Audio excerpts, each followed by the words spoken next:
મને વીરપુર તાલુકાની 14 સરળે બેઠક ઉપરથી મતદારોએ મને 1711 મત આપી જંગી બહુમતીથી વિજયી બનાવ્યો છે. 504 મતની મને લીડ મળી છે. ત્યારે હું મારા સરાડિયાના તમામ મતદારોનો ખૂબ ખૂબ આભાર વ્યક્ત કરું છું, જેમણે મને એક સમાજ સેવા કરવાની તક પૂરી પાડી છે. અને હું છેલ્લા 5 વર્ષ સુધી સમાજના પ્રશ્નો માટે, આમ જનતાના પ્રશ્નો માટે, મતદારોના હરેક પ્રશ્નો માટે હું તત્પર રહીશ.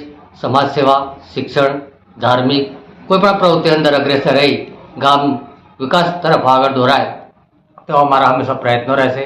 અને હું હંમેશા મારા મતદારોનો ઋણી રહીશ. અને અગાઉ સમયમાં પણ જ્યારે મતદારોને મારી જરૂર પડે ત્યારે હું કોંગ્રેસ પાર્ટી તરફથી મતદારોના કોઈ પણ પ્રશ્નોને વાચા આપવા માટે તાલુકા મથકે હંમેશા સજાગ રહીશ અને સૌ મતદારોનો પુનઃ આભાર વ્યક્ત કરું છું. આપનું નામ? મારું શુભ નામ છે પ્રભાતભાઈ સોમાભાઈ સોલંકી.